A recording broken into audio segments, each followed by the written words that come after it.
ഇവന്റെ ജാതകം നോക്കണം. ചീട്ടെടുക്കട്ടെ. കൊറേ നാളായി കളിച്ചിട്ട്. തത്തയെ കൊണ്ട് ചീട്ടെടുക്കുന്ന കാര്യം അറിഞ്ഞത്.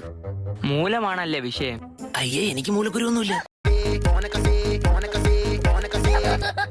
നിന്റെ നാളിന്റെ കാര്യം അറിഞ്ഞത്. കാട്ടിൽ നിന്നും മേട്ടിൽ വന്ന പൂങ്കിളിയല്ലേ ആരാരും പാടാതെ.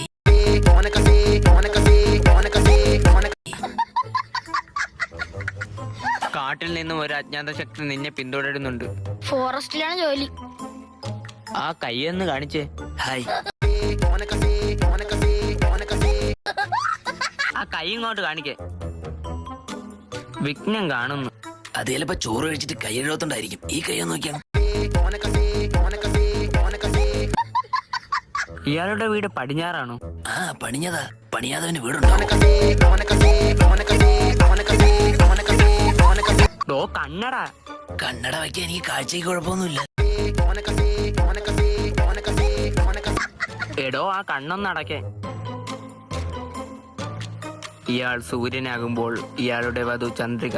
ചന്ദ്രികയെ അറിയോ? ചന്ദ്രിക സോപ്പല്ലാതെ എനിക്ക് വേറെ ഒന്നിനെ അറിഞ്ഞു.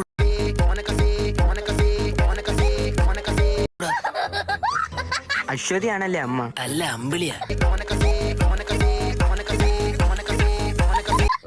അമ്മയുടെ നാളെ അശ്വതി അല്ലേന്ന് ആ, അച്ഛൻ കേട്ട. വീട്ടിലിരിക്കുന്ന അച്ഛൻ എങ്ങനെ നമ്മള് പറയണ കേക്കുന്നത്? അച്ഛന്റെ നാളെ കേട്ടേ അല്ലേന്ന്. ആ, അപ്പൂപ്പൻ ചിത്തിര. ആ, അപ്പൂപ്പൻ ചത്തില്ല.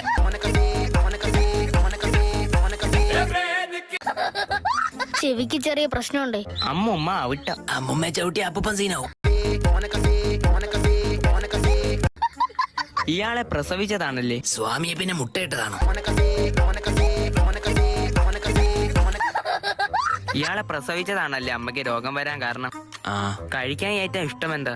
കല്യാണം. കഴിക്കാൻ ഏറ്റവും ഇഷ്ടമുള്ള ആഹാരം ഏതാന്ന്? ഫുഡ്.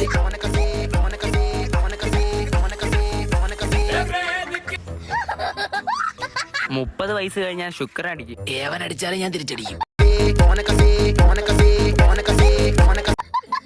ശനിയുടെ അപഹാരമുണ്ട്. അനിയുടെ പലഹാരമല്ല, എന്റെ കല്യാണം നടക്കുമെന്ന് അറിയണം. മാംഗല്യയോഗം കാണുന്നത്. തൈലം പുരട്ടാനാണോ പിന്നെ കെട്ടുന്നത്?